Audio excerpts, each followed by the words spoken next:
Денеска во 15 часот, од понеделник се најавуваат и собири на студентите во главниот град. Тамара Дичовска известува од Кучани. Тамара, се одржали собирот?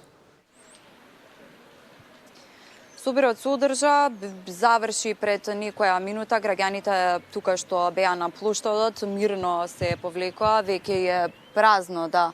Зад мене по неколку луѓе кои што седат во паркот, но граѓаните од Кучани, како што кажа, во 15 часот го започна мирниот протест, додадат почит на прерано згаснатите животи во пожарот во дискотеката Пулс во неделата, но и барајки правда и одговорност за прерано згаснатите животи.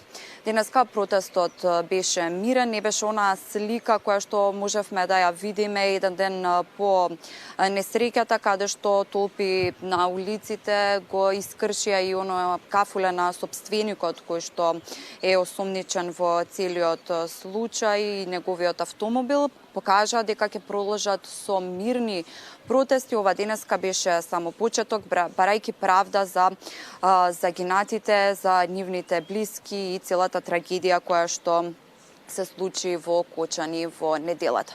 Веќе утре, како што можев да поразговарам со некои од тука жителите, продолжуваат со мирните протести. За утре во 13 часот е најавен протестен марш тука низ Кочанските улици, како што напоменав, барајки правда и што поскоро да се казнат виновниците за страшната несреќа каде што загина нивни блиски. Но не само во Кучани, јавни собири, мирни собири, но и протести се организираат низ повеќе градови во Македонија. За протестен марш за во главниот град во Скопје е најавен во понеделник. Се бара одговорност, но и системски промени. Според владата, легитимно е граѓаните на улица да го изразуваат револтот за целата трагедија што се случи, но оттаму велат дека надлежните институции постапуваат и работат што побрзо да се расветли целиот случај и да се казнат виновниците. Во продолжение ја слушаме портпаролката на владата.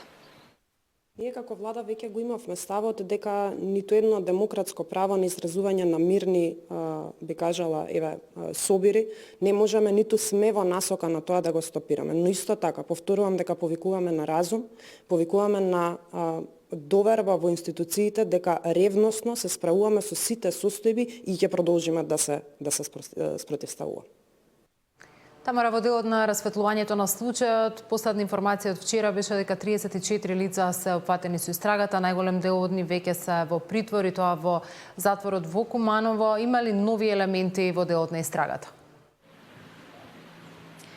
Со оглед на тоа што надлежните кажа дека синоќ ќе заврши и првиот дел од истрагата со овие, како што напомина, и 34 осомничени лица кои што придонеле да се случи овој страшен пожар во кој загина 59 лица.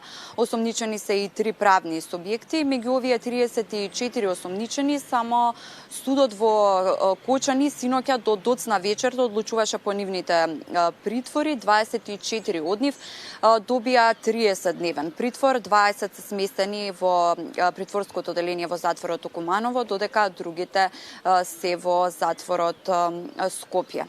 Меѓу овие 24 лица кои што синоќа добија и 30-дневен притвор, односно им беше продолжен оној краткотраен притвор од 48 часа кои што го добија на 2 пати, дури не се соберат доволно докази да се отвори истрагата. Меѓу нив е и сопственикот на дискотеката, импровизираната дискотека, можам да кажам, Пулс, поради давање мито на вработен во Министерството за економија за да му издаде лиценца за да може да продолжи да работи. Во притвор е и 30-дневен поранешниот министер за економија Кришник Бектиши, генералната секретарка, државната секретарка во Министерството, како и тројца вработени од Министерството за економија, поврзани дека се вмешани во издавањето на оваа лиценца за да може да работи импровизираната дискотека.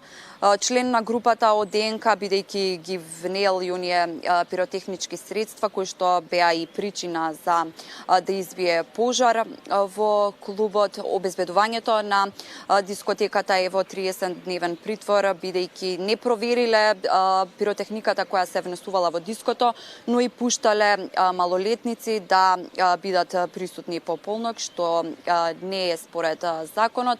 Во диското имало 31 дете, од кои 6 починале.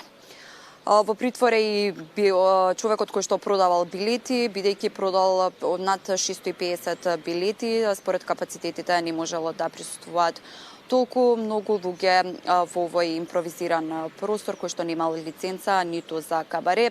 Во притвор се и поранешни директори на Државниот пазарен инспекторат, бидејќи не вршеле вонредни контроли како работел овој објект, но на правно лице, но и има осомничена дека издала извештај дека оваа дискотека може да работи како кабаре, иако не ги исполнувала условите. Меѓу приведените се и тројцата градоначалници на општина Кочани од 2009 до оваа година, кога и работела оваа дискотека. Како што напоменав, 20 се во притвор во Кумановскиот затвор, 4 во затворот Скопје, а пред неколку дена кривичниот суд им одредили 30-дневен притвор на 7 полициски службеници од Штип и Кочани. Според надлежните, доколку се обезбедат и други докази, истрагата може и да се прошири да опфати други лица.